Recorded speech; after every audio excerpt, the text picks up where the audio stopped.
que flutuou. Lições muito além do machado que flutuou. E para falar sobre esse tema, eu quero ler o texto que está em 2 Reis, capítulo 6, verso de 1 a 7. 2 Reis, capítulo 6, versos de 1 a 7, que diz assim a palavra de Deus. Disseram os discípulos dos profetas a Eliseu: eis que o lugar em que habitamos contigo é estreito demais para nós. Vamos, pois, até o Jordão, tomemos de lá cada um de nós uma viga e construamos um lugar em que habitemos. Respondeu ele: ide. Disse um: serve-te de ires com os teus servos. Ele tornou: eu irei. E foi com eles. Chegados ao Jordão, cortaram madeira, e sucedeu que, enquanto um deles derribava um tronco, o machado caiu na água. E ele gritou e disse: ah, meu senhor, porque era emprestado. Perguntou o homem de Deus: onde caiu? Mostrou-lhe ele o lugar. E então Eliseu cortou um pau e lançou-o ali e fez flutuar o ferro e disse: levanta-o. Estendeu ele a mão e o tomou. Amém, queridos? Amém?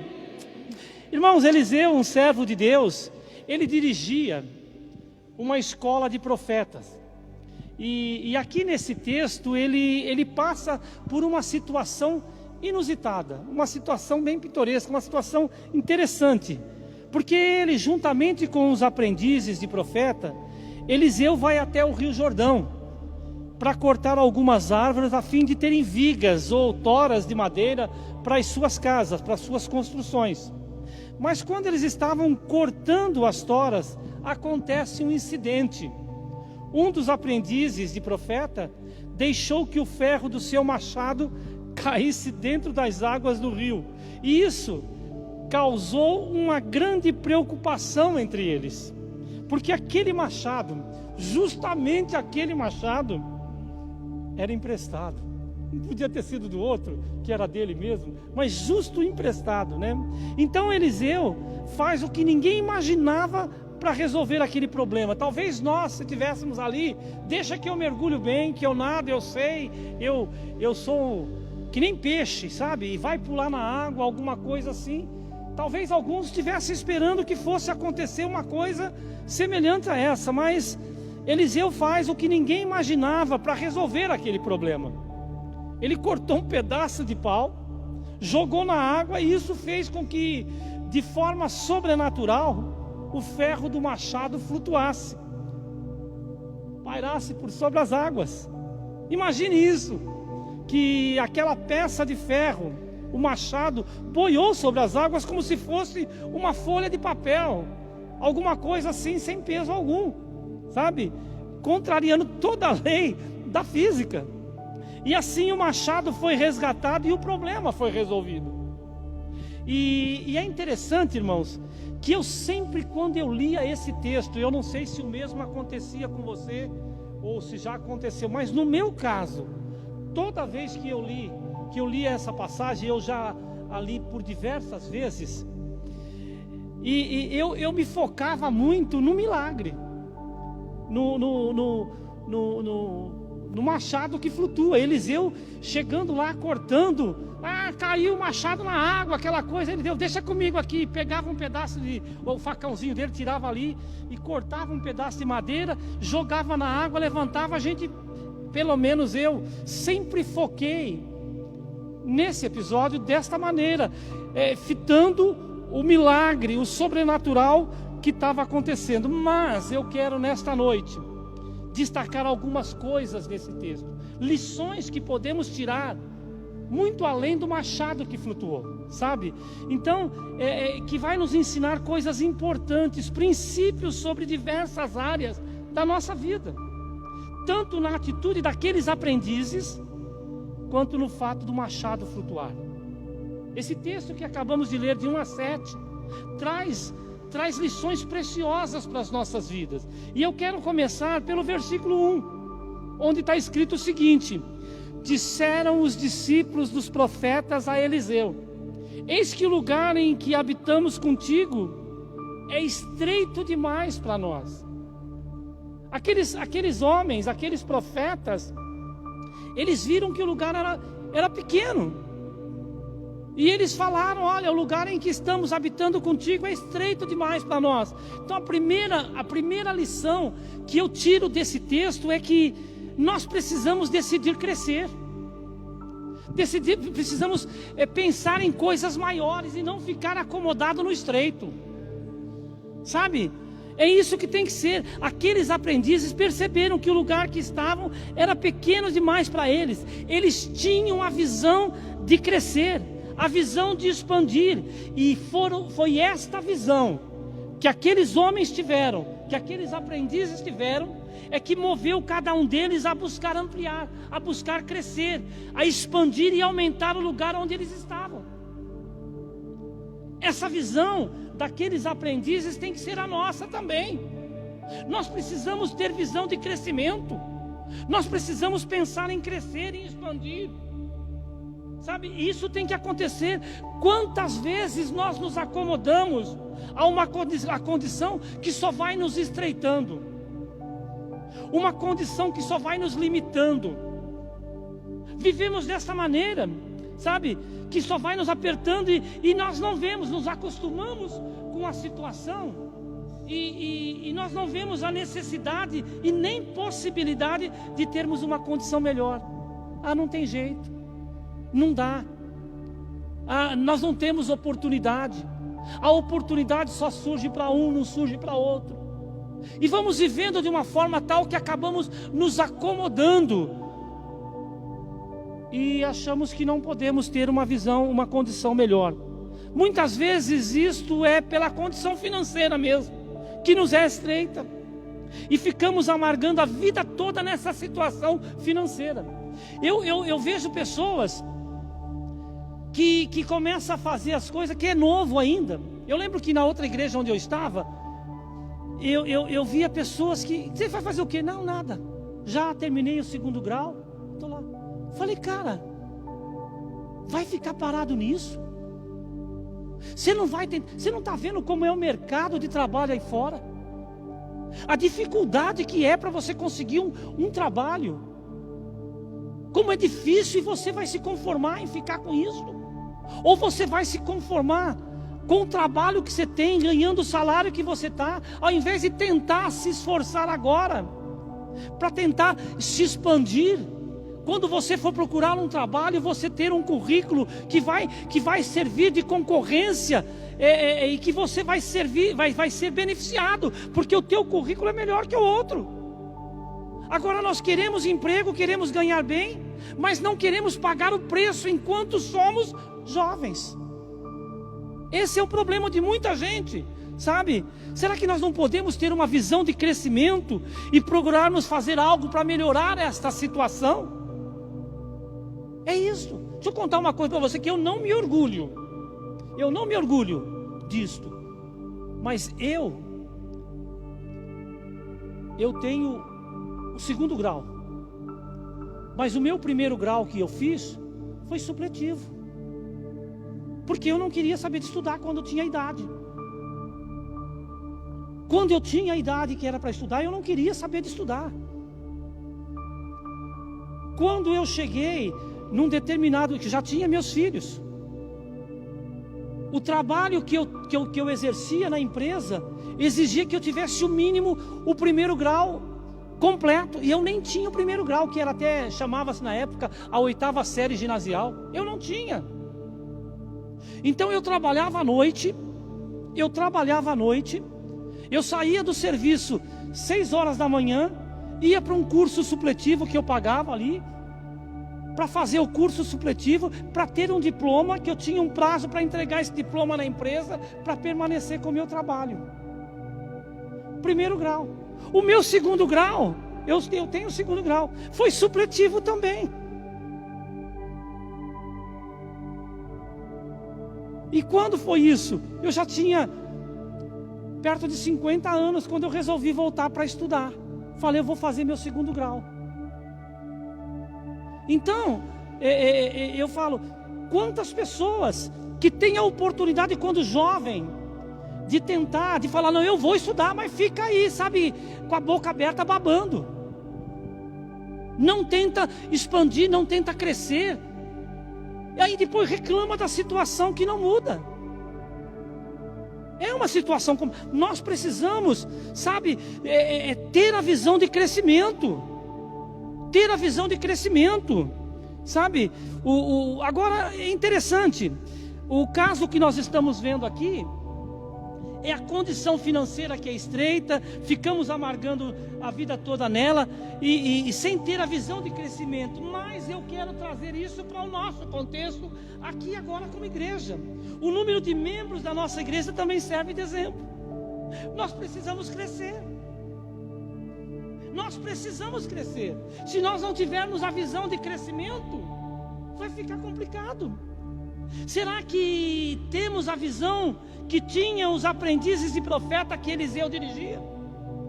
A visão para dizer assim para o profeta Eliseu: olha, o lugar onde moramos com você é muito pequeno. Que acha de conseguirmos um bem grande? Foi isso que os profetas chegaram para Eliseu, viu, pastor Cícero? E disseram: olha, o lugar em que nós estamos morando com você, ele se tornou estreito demais. Precisamos arrumar um lugar maior. Eu diria, agora para mim e para você, o lugar onde estamos é grande demais. Dá uma olhadinha à tua volta. O lugar onde estamos é grande. O que acham de conseguir mais gente? Percebe? Aqueles homens, os aprendizes de profeta, eles viram que o lugar onde eles estavam era pequeno demais. Precisamos expandir. O nosso lugar é grande. Precisamos atrair mais pessoas.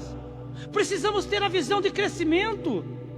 Nós não podemos ficar acomodados com a situação que se encontra. A visão de crescer deve nos mover a uma ação no sentido de buscarmos mais pessoas para congregar conosco. Nós temos que trabalhar para isso. Nós temos que buscar isso. Nós não podemos nos conformar em ficarmos nessa situação. Ah, tá bom como tá jóia desse jeito. Sexta-feira, deixa eu falar algo. Hoje nós temos 7 pessoas. Sexta-feira não tinha um músico aqui. Um músico não tínhamos. Houve problema para um, para outro. Hoje um mora fora, outro não pode, aquela coisa. Sem nenhum. Esse que é o problema. A nossa visão ficou acomodada. Nós precisamos lutar para crescer, para que as coisas aconteçam. Sabe? Precisamos buscar outros aprendizes de profeta para que possam se juntar a nós. Sabe, irmãos? Presta atenção nisso. O crescimento da igreja é um fator relevante no reino de Deus. Não é algo irrelevante, não, cresceu, não cresceu. Não. O crescimento da igreja é algo relevante no reino de Deus. Eu pergunto muito, eu falo muito para Raquel sobre crescimento da igreja, e eu sempre tenho cuidado de falar com ela o seguinte: por que você quer que a igreja cresça? Porque eu me faço essa pergunta. Por que eu quero que a igreja cresça? Porque nós temos que ter uma motivação guiada por Deus. Por que você quer? Para dizer para os outros pastores, para as outras igrejas, que nós somos uma igreja grande? O que te motiva a fazer o que você faz? Nós temos que procurar saber e responder para nós com sinceridade. Porque Deus conhece o nosso coração. Ele sabe o que nos motiva. Então nós temos que chegar e falar: por que eu faço o que faço? Por que eu quero o que eu quero? É isso. E como eu estava dizendo, mas você tem que estar lá. Se a tua motivação está errada, fala: Deus, corrige minha motivação. Me corrija, Senhor, muda a minha motivação, porque a minha motivação tem que ser o reino, tem que ser a tua vontade, Senhor. Não pode ser a minha, não pode ser a minha vaidade.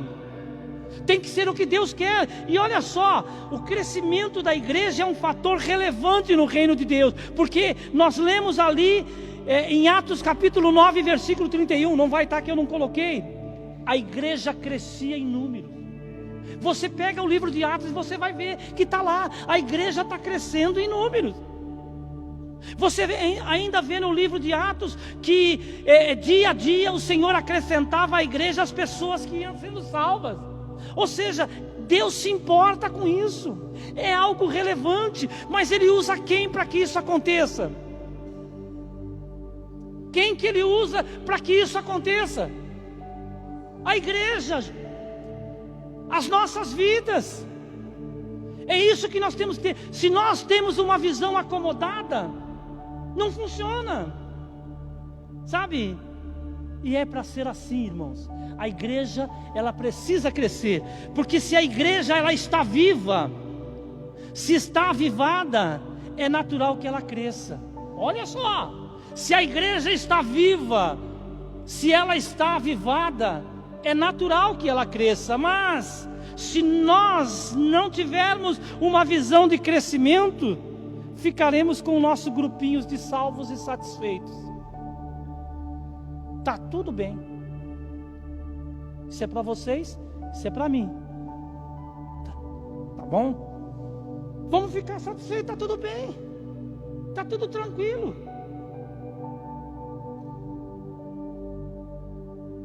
Não é porque a igreja é pequena que ela tem que continuar pequena. Olha como esse lugar aqui que Deus nos deu é grande. Nós temos aqui no depósito, deve ter mais ou menos 200 cadeiras aí em cima. 200 cadeiras empoeiradas. 200 cadeiras empoeiradas. Deus ia nos dar um espaço físico como esse. Deus ia nos dar cadeiras, porque nós não precisamos comprar, é só descer. Vai chegando gente, é só descer. É só pegar as cadeiras, limpar e descer. Deus iria nos dar tudo isso para quê? Se não há visão de crescer. Então, precisamos nos motivar. Tenha visão de crescimento. Uma outra coisa que eu aprendo, olhando para esse texto que nós acabamos de ler, lições muito além do machado que flutuou, tem iniciativa. Tem iniciativa. Olha só o versículo 2 do capítulo 6 que estamos lendo. Os aprendizes e profetas falaram: vamos pois até o Jordão, tomemos de lá cada um de nós uma viga e construamos um lugar em que habitemos. Eliseu respondeu: ide. Sabe, os aprendizes do grupo lá de Eliseu, os aprendizes de profeta que Eliseu dirigia, chegaram para Eliseu e falaram: vamos até o Jordão, tomemos de lá cada um de nós uma viga, porque aqueles homens tinham a visão de crescimento. Eles viram um problema que eles estavam passando, eles detectaram um problema e ele falou: precisamos fazer alguma coisa. Não podemos ficar parados. Eles não ficaram só na visão, eles colocaram ação, eles tiveram iniciativa. E é isso que nós precisamos ter, a iniciativa. Eles tinham a visão de crescimento, tiveram a iniciativa, essa vontade de trabalhar. E isso é muito importante. É muito importante, sabe? Nós não podemos ficar parados, sabe? Ali como se, mas tá bom, sabe? Nós temos que procurar fazer alguma coisa. Quantas pessoas têm visão? Quantas pessoas têm sonhos, têm projetos, mas não sai disso. Não sai disso. Eu vou fazer isso, eu vou fazer aquilo, eu vou fazer aquilo outro. E ficamos com essas coisas, com visões, com planos, com projetos, mas só fica nisso, porque não tem iniciativa, nem vontade de trabalhar, de mudar. É como aquele camarada que sonha em reformar a casa. E para melhorar, a pessoa fala assim: bom, mas eu vou ter que mudar para a parte dos fundos. Eu vou ter que deixar a casa que está aqui e vou ter que ir lá para a parte do fundo. vai ficar uma caca. E vou ter que andar mais para chegar até a porta. Sabe? Começa, só vai me arrumar trabalho. Porque, não sei se você sabe, crescer dói. Cadê a filha da pastora Kelly? Cadê? A Maria Eduarda não está aí? Crescer dói. Crescer dói. Crescer dói, essa que é a realidade. Então, o crescimento, sabe? O crescimento vai trazer trabalho. Mas o pastor tá bom assim mesmo, cara. Porque crescimento se são, regaça a manga, tem que discipular. Pastor Galindo precisa discipular. Aí cada um precisa começar a discipular as pessoas que estão chegando. Mas a gente quer o quê? Tá bom do jeito que tá, já não arruma mais trabalho não. Eu lembro que o meu pastor antigo, eu falava para ele que quando ele saía para viajar, vocês sabem de quem eu estou falando? Ele saía para viajar, quando ele voltava das viagens dele, ele vinha com um projeto novo. E eu brincava, pastor, você sai para viajar, quem trabalha sou eu? Que vinha mais. Que vinha mais trabalho. E é assim que funciona. Queremos crescer, mas não queremos pagar o preço. Queremos crescer, mas não queremos fazer nada. Queremos crescer como? Estão entendendo, gente? Isso é para mim e para você, não é para você. Eu não tô dizendo só para você. Para falar, pastor, não, eu estou falando para mim.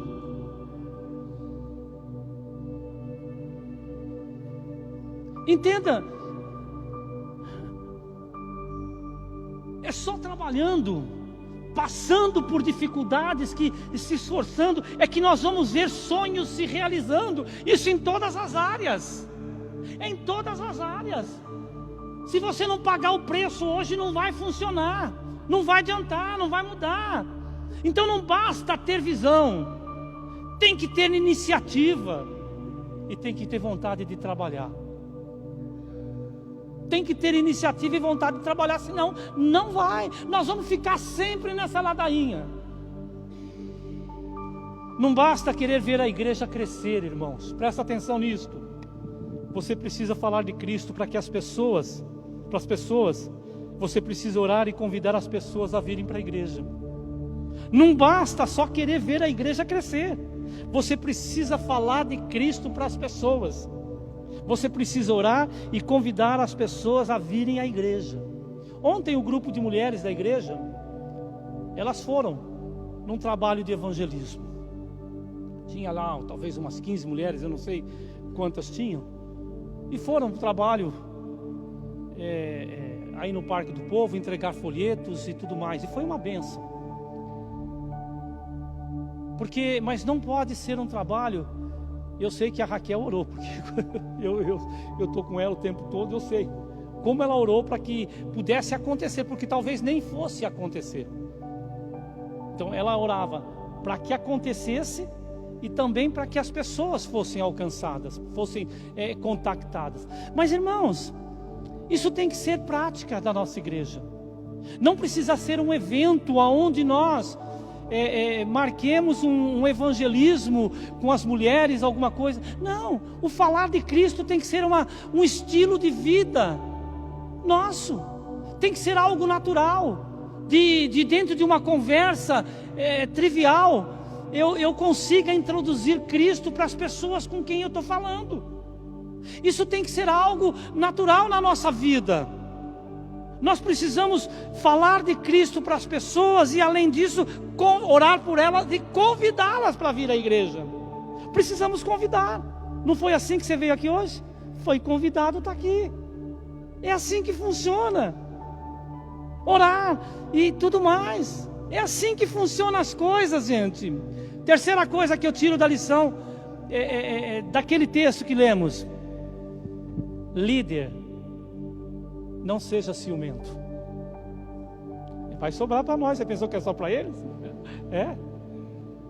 Líder, não seja ciumento. Mas eu coloco também liderado. Liderado, não seja ciumento. Mas essa aqui é mais para líder, tá? Não seja ciumento. E em 2 Reis, capítulo 6, versículo 2, parte B, Eliseu disse o seguinte para os profetas que vinham lá, que os aprendizes de profeta. Respondeu ele: ide. Eliseu deu o aval, liberou os aprendizes de profeta a cumprirem um propósito, a qual foram inspirados. Mas não só isso, Eliseu não se deixou levar por nenhum sentimento de ciúmes ou inveja, classificando a obra como desnecessária ou fora de hora. Porque geralmente nós classificamos alguma coisa, o líder: não faz não, porque não saiu de mim. Quem foi que teve a ideia? Foi você?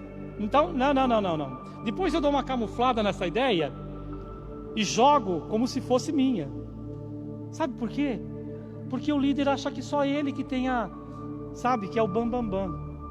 Só ele que é o cara que tem. Olha aí, olha para mim aqui, gente, eu já fico aqui. Entende? Está cheio de líder que quer se expor, que quer estar à frente mostrando. Líder, não seja ciumento. Sabe? Eliseu era o líder, mas ele não ficou enciumado dizendo: essa ideia tinha que ser minha. Mas não foi isso que aconteceu. Não foi isso que aconteceu. Eliseu percebeu que a visão foi gerada no coração do grupo. Que bom que eles estão motivados. Que bom que eles estão querendo fazer algo para que as coisas mudem, para que não fiquem no mesmo. Não importa se não saiu de você.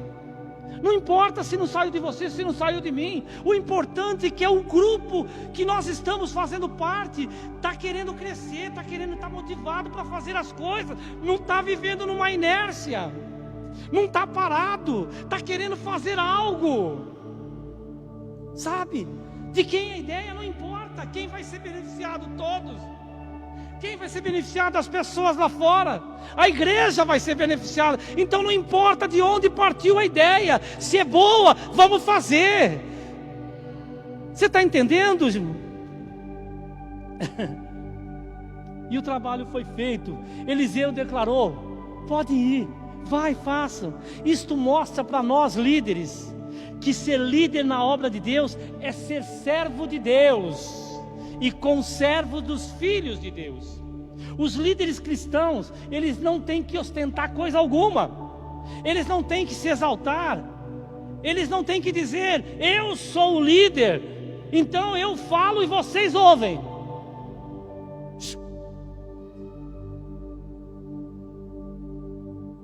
Quem sabe, quem viu essa, sabe muito bem do que eu estou falando.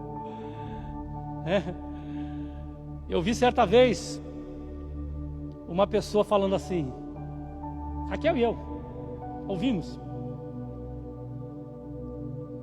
Quem manda, manda quem pode e a gente vê isso aqui. Raquel e eu ouvimos isto. Ouvimos isto de um líder.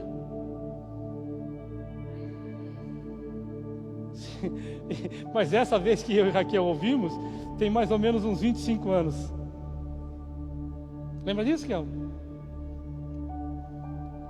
Tem líder que está aí, gente. Tem líder que está desse jeito. Sabe? Eu mando, então tá lá. Sabe? Então os líderes, eu falo, vocês ouvem, eu mando, vocês fazem. No reino de Deus, irmão, presta atenção nisto. No reino de Deus, ser líder é ser servo, é estar disponível. Isto é ser livre. 4, estão comigo ainda? Olha aqui. Trabalhe em unidade. Trabalhe em unidade. Segundo Reis capítulo 6, verso 3, olha o que está dizendo. Disse um dos aprendizes e profeta. Disse serve-te de ires com os teus servos. Ele tornou: eu irei. Ou seja, o aprendiz e profeta falou para Eliseu: vem com a gente cortar a tora. Vem com a gente lá para o Jordão. E Eliseu disse: eu vou. Trabalhe em unidade. Um dos profetas insistiu que Eliseu fosse com eles. Eliseu aceitou e eles saíram juntos. Quando chegaram ao Jordão, começaram a trabalhar. E o verso 4 diz que juntos cortaram madeira. Olha só, e foi com eles, ou seja, Eliseu foi com eles, e chegado ao Jordão, cortaram madeira. Sabe, é isso que aconteceu. Não ficou os aprendizes trabalhando e o líder olhando. Olha só, Eliseu foi junto com eles. Eles saíram juntos, chegaram juntos, e eles e Eliseu começaram a trabalhar juntos. Eliseu não ficou olhando. Está cheio de líder que fala, faz isto, faz aquilo outro, e não é capaz de pegar um papel de bala do chão.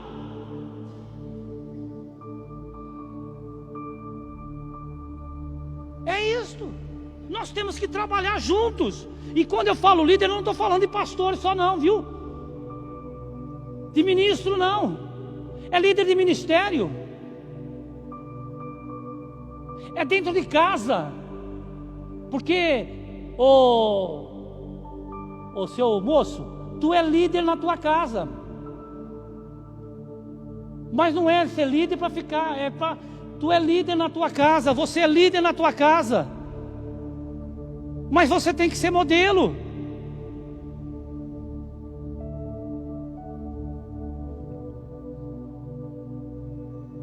É assim que é para ser.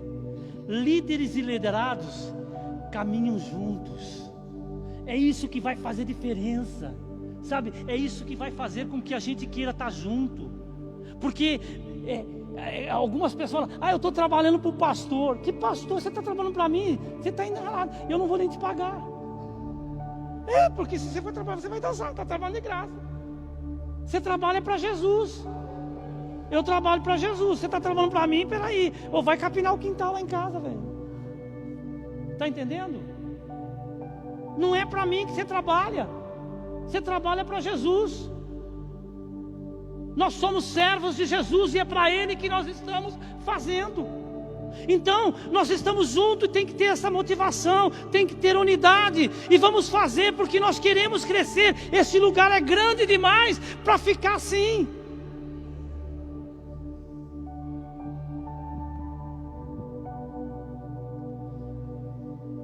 Deixa eu dizer outra coisa. Precisamos pensar igreja e não ministério. Precisamos pensar igreja e não ministério. Porque tem muita gente que pensa só ministério.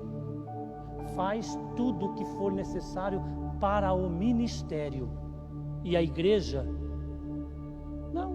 não é do meu ministério. Cara, você só tem ministério porque tem igreja. Eu só estou pregando porque tem vocês. Vocês estão tocando porque tem gente aqui, no sentido de um horário de culto para adoração. Está mexendo na mesa de som, é justamente porque tem igreja. Está na salinha, estão ali na intercessão, aonde for. Tudo, nós temos que pensar que o teu ministério existe porque existe uma igreja. Nós temos que pensar igreja e não ministério. O ministério, ele existe por causa da igreja, não é o contrário. Então nós temos que parar com esse negócio de o meu ministério, por exemplo, pastor Cícero, Conexão In. Para com isso, é Conexão In sim, mas é a igreja em primeiro lugar, que o que ele faz ali é para trazer benefício para a igreja.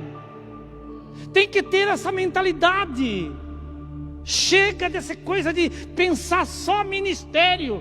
Porque o meu ministério, sim, é o teu ministério, mas lembre que o teu ministério está dentro de um lugar chamado igreja. Que se você não batalhar pela igreja, se você não lutar pela igreja, se você não orar pela igreja, se você não estiver junto com a igreja, tu vai ficar com o teu ministério e levar para casa. Amém? Quinto, é tudo prontinho, curtinho, viu?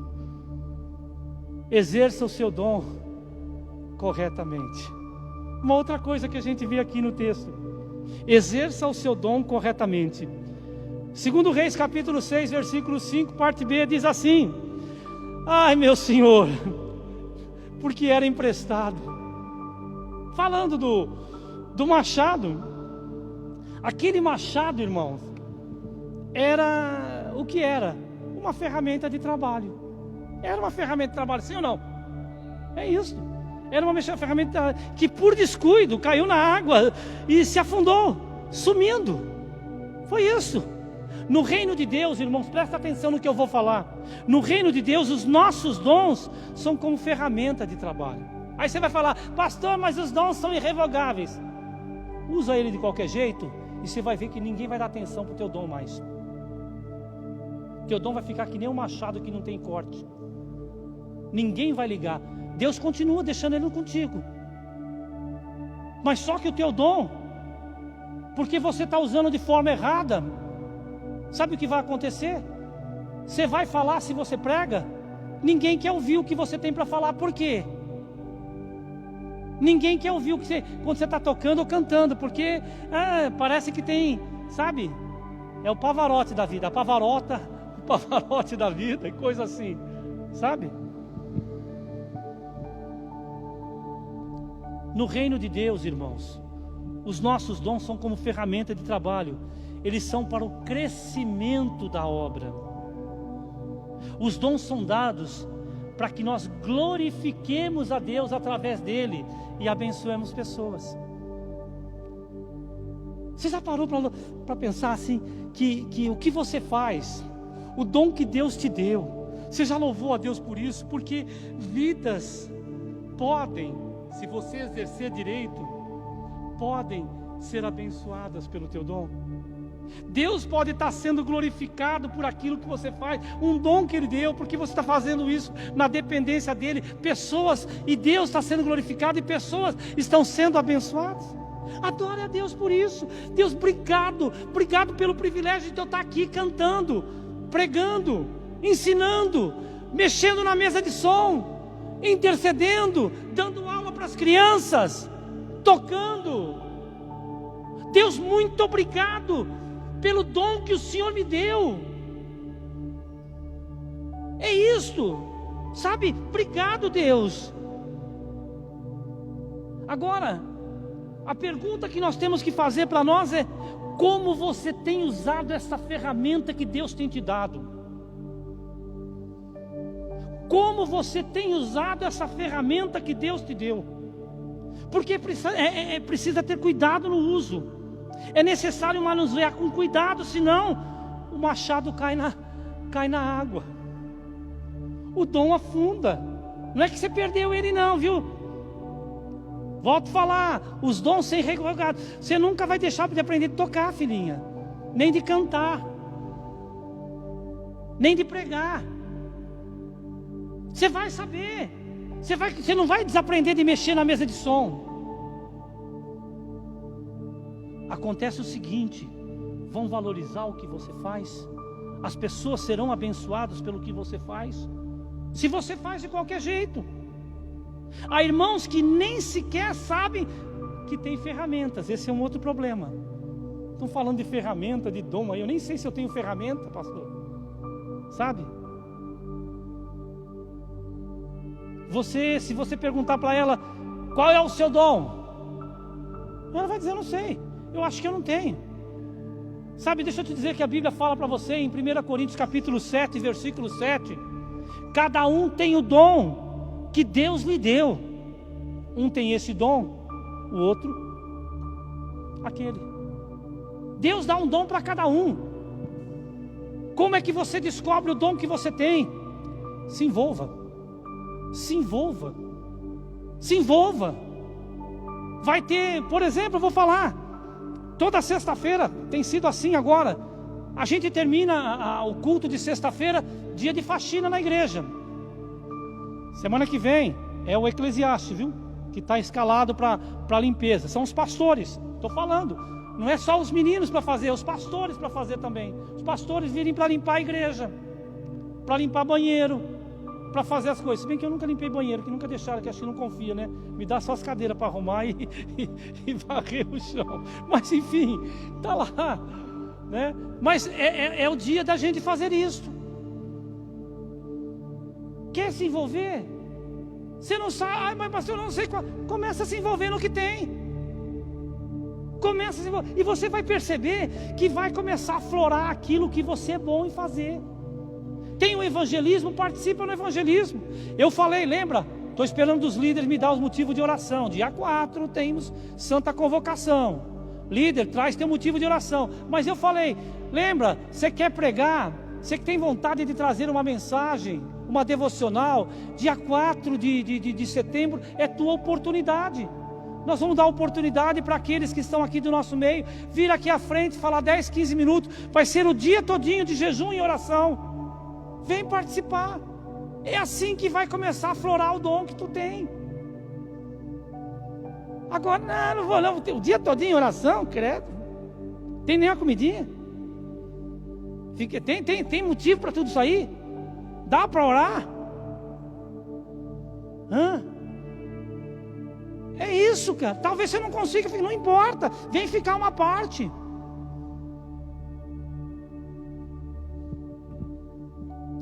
Mas é trabalhando, é se envolvendo, que vai aparecer o dom que Deus te deu. É assim que funciona. Todo crente tem o dom. Todo crente tem um dom. Mas se ele usa com descuido, esse dom vai afundar no rio. Ele vai perder a utilidade. É esse sentido. O uso dos dons tem que ser feito com muito cuidado. Com muito cuidado. Não pode ser devagar demais. Se usar um machado devagar demais, faz efeito, Cícero. Mas se for forte demais, pode acontecer como aconteceu no texto. O machado cai na água. As pessoas se espanam. Sabe? É desse jeito. Pode parar na água. Mas olha só o que a palavra de Deus, como deve ser exercido os dons. Romanos capítulo 12, versículos de 6 a 8 diz assim: tendo, porém, diferentes dons, segundo a graça que nos foi dada, se profecia, seja segundo a proporção da fé. Se ministério, dediquemo-nos ao ministério. Ou ao que ensina, esmere-se no fazê-lo. Ou o que exorta, faça-o com dedicação. O que contribui, com liberalidade. O que preside, com diligência. Quem exerce misericórdia, com alegria. Percebe? Cada dom, está aqui a dosagem. Como deve ser feito. Aliás, tudo deve ser feito na dependência do Espírito Santo. Deus é que deve estar, sabe, guiando as nossas vidas. Muitos usam de violência com os seus dons, pensando que assim vão conseguir respeito dos outros. Mas o uso da força pode destruir uma ferramenta. O uso da força pode destruir uma ferramenta. Pensando na destruição da ferramenta, ou que ela não está muito afiada, alguma coisa assim, me faz para o outro texto.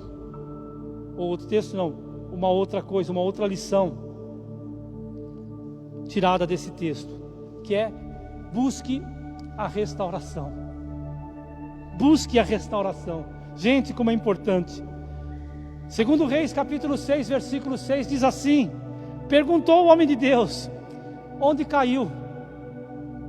Onde caiu? Irmãos, isso é fantástico. Restauração.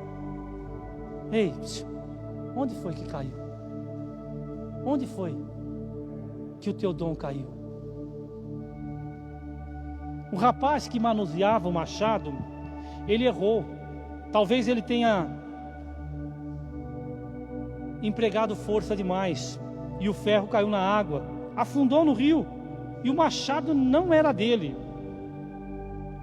Sabe, irmãos, o dom que nós temos foi nos dado por Deus. O dom que você tem foi te dado por Deus. Não, foi te dado por Deus. O apóstolo Paulo fala: o que tu tem que não foi te dado, cara? E se te foi te dado, por que tu está achando que tu tem um rei na barriga agora? Por que você se vangloria? Tudo que temos e somos vem das mãos de Deus. Tudo veio de Deus.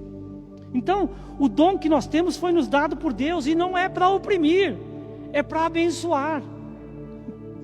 Sabe? Não é para nos fazer melhores que os outros, é para servir aos outros. Tem gente que acha que porque eu prego, você não prega, então eu sou melhor que você. Aí você canta, o outro não canta, então você é melhor. Para com isso. Nós somos parte de um corpo.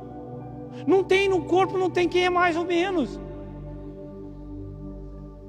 Todos nós temos a nossa função dentro do corpo. Pergunta aí, quem que é aí? Você acha que o dedinho não vale nada? Vamos arrancar fora. Corta fora. Não, ele é importante sim. Você pode até não saber para que serve, mas você não vai, não, mas deixa ele aqui que tá bom. Não é não, Rosângela? Não vem tirar ele de mim não. É assim. Todos nós temos valia, temos serventia, somos importantes no corpo de Cristo. Sabe? Os nossos dons veio de Deus. Não é para fazer com que você seja estrela, é para servir aos outros. É isto. Ao longo da nossa caminhada cristã, tanto eu quanto você, nós cometemos erros, nós temos falhas, e às vezes por conta disso, o nosso machado foge do controle e cai na água. Quem é que nunca teve aqui o machado na água? Estão entendendo, né? Quem nunca teve o machado afundado na água? Mas o Senhor, Ele quer devolver a ferramenta. O Senhor, Ele quer nos manter trabalhando no seu reino. Deus espera que nós façamos como o aprendiz de profeta fez. O moço falou para Eliseu: Senhor, o ferro do meu machado escapou da água, escapou da mão e caiu na água. Sabe o que significa? O Senhor quer que você confesse. É isso que funciona, é assim que funciona. Aonde foi que caiu? Sabe? É isso, confessa. Senhor, eu tenho falhado aqui. O meu machado foi aqui que caiu. Ele quer que você confesse aonde você está exercendo o teu dom, o teu ministério de forma errada. Eu sei que para muitos é difícil, é chover no molhado, é incômodo falar de erros, falar que está errando, porque nós não gostamos que falem que cometemos erros. Mas o fato é que na vida cristã, se nós nos recusamos a confessar, se nós nos recusamos a reconhecer que temos falhas, que erramos, que precisamos de restauração, que Deus afie novamente o fio do nosso machado. Sabe, nós vamos tentar ficar cortando com machado cego, com ferramenta que não funciona, porque nós recusamos a reconhecer: Deus, eu preciso de restauração. Confesse, esse é o segredo. E para terminar, eu chamo os meninos para frente, por favor. O último ponto: reconheça onde você tem falhado, reconheça onde você caiu, reconheça onde você tem falhado. Segundo Reis capítulo 6, versículo 6 diz assim: Eliseu pergunta para o moço: onde caiu? E o moço mostrou o lugar. Olha, foi aqui, ó. Foi aqui que caiu. Foi aqui que caiu. Deus quer que nós confessemos onde foi a nossa queda, onde foi que caímos, onde foi que falhamos, porque Ele quer resolver o que foi perdido e assim nos motivar, manter no uso do nosso dom. O dom que Deus deu para você, Ele não quer que fique escondido, Ele não quer que fique parado. Ele quer que cada vez ele seja exposto e abençoe mais vidas. O que Deus quer é isso, e nós precisamos falar: Deus, muito obrigado, porque o Senhor não tira. A pergunta que eu faço é o quê? Todos nós concordamos que os dons de Deus são irrevogáveis, sim ou não? Amém? Imagine se Deus, como você está vivendo, ou como vivemos em alguns momentos, será que nós teríamos o dom se eles não fossem revogados? Se eles fossem revogados? Se Deus pudesse tirasse eles, será que nós teríamos os dons que hoje temos? Tocando, cantando, pela nossa conduta, pela forma com que exercemos os nossos dons. Será que Deus, se os dons fossem revogados, será que nós permaneceríamos ainda com eles? Graças te damos, Senhor, porque os teus dons são irrevogáveis. O Senhor permite que fiquemos, mas eu sei, Deus, que por conta da forma com que eu procedo às vezes, ele acaba ficando sem utilidade, porque eu exerço na minha própria força, eu ponho força demais, quando na realidade tem que ser do jeito que o Senhor quer, não é por força nem por... mas é pelo teu Espírito, Senhor. É isso que tem que ser. Está entendendo? É isso. Deus quer que nós confessemos onde foi que a nossa queda, onde foi que caímos, que falhamos, porque Ele quer devolver o que foi perdido e assim nos manter no uso do nosso dom. Quem sabe, irmãos, presta atenção, havia algo que você fazia muito bem para Deus e para os outros também, mas que por algum motivo você parou de fazer. Você fazia, você era ativo, você era ativa, e de repente, por algum motivo, tu parou de fazer. Você pregava, não prega mais. Você cantava, já não está cantando mais. Você tocava um instrumento dentro da igreja, já não tem vontade mais, já não faz mais isso. Você profetizava, Deus usava você para profetizar, e você não faz mais isso. Você orava pelas pessoas com imposição de mãos, e agora nem orar você está orando mais. Você ajudava, e agora parou de ajudar. Talvez você esteja nessa situação nos dias de hoje. Onde foi que o teu dom caiu? Onde foi que o teu dom caiu? Porque Deus quer resgatá-lo, Deus quer renová-lo, Deus quer reativá-lo na tua vida. É isso que Deus quer fazer. E eu termino essa mensagem lendo o versículo 7 do capítulo 6. Eliseu falou para o rapaz: levanta. E ele estendeu a mão e o tomou.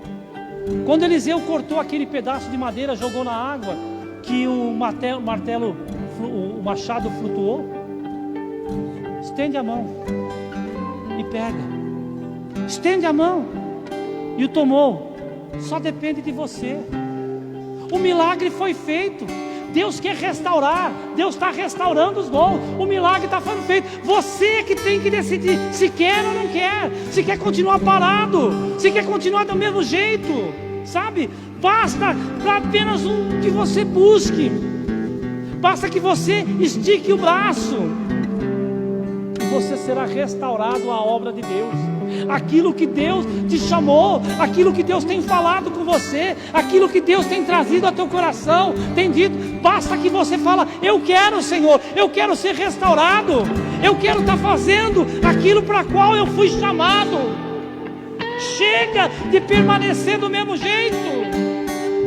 Talvez você pergunte assim: mas como, Senhor? Eu já errei tanto, eu falhei no meu manuseio daquilo que o Senhor me deu, eu pus tudo a perder, eu pus tudo a afundar no rio. Você pode perguntar para Deus: como eu posso reaver o que eu perdi?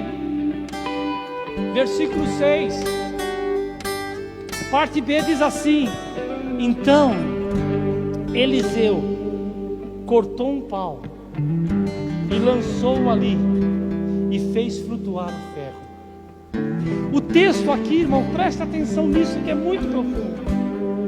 O texto aqui diz que Eliseu cortou um pedaço de pau, um pedaço de madeira, jogou na água e fez um machado de ferro flutuar. Eu quero te dizer algo, preste atenção nisto. O Senhor, o nosso Deus, também usou um pedaço de madeira, um pedaço de pau, mas não foi nas águas do rio, não. Foi no Calvário. Foi no Calvário, na forma de uma cruz, onde o sangue precioso de Jesus Cristo foi derramado, e foi derramado com o objetivo para te reerguer, para reerguer aquilo que está afundado, para levantar o que caiu. Foi esse o propósito, sabe? Para fazer com que aquilo que afundou se levante. E eu termino dizendo, portanto, o que afundou da sua vida? O que afundou da sua vida, Deus levanta novamente, pelo sangue de Jesus Cristo, amém? Só fica caído quem quiser, só fica derrotado quem quiser, só fica vivendo na derrota quem quiser, porque a palavra de Deus está dizendo: eu trago restauração, eu trago um renovo, eu trago hoje coisa diferente, eu vou fazer com que reviva aquilo que você achou que estava perdido. É isto, entenda, Deus está fazendo coisas novas. Quem vive de coisa errada, quem fica lamentando o pecado, é o diabo que quer que você fique aí se condenando, vivendo uma vida de derrota. Mas Jesus Cristo, Ele morreu para que te dá vida, e vida com propósito, e vida com abundância, e vida que vale a pena ser vivida. Para de viver assim. Deus quer fazer coisas extraordinárias na tua vida, em favor da obra dEle. Da obra dEle, não é para você o dom que Ele te deu, é para fazer com que vidas sejam abençoadas, vidas sejam alcançadas, vidas sejam renovadas, vidas sejam transformadas, para a glória do Deus Pai, amém? Vamos adorar o Senhor com um cântico agora, aleluia, coloque-se em pé, vamos adorar o Senhor, aleluia. Ei Deus, o que eu poderia te dar, além da canção de amor, ó Deus, te entrego, aleluia, em oferta de amor. Salvas minha vida da morte e me deste o perdão, com misericórdia que nunca tem fim. Amaste a mim, eu daria as riquezas, trocaria meus desejos, renderia minha vida a ti, do Senhor, do Salvador. Eu daria as riquezas, trocaria meus desejos, renderia minha vida a ti, do Senhor, do Salvador. glória a Deus, aleluia, amém queridos? Deus é maravilhoso, né? Deus é tremendo,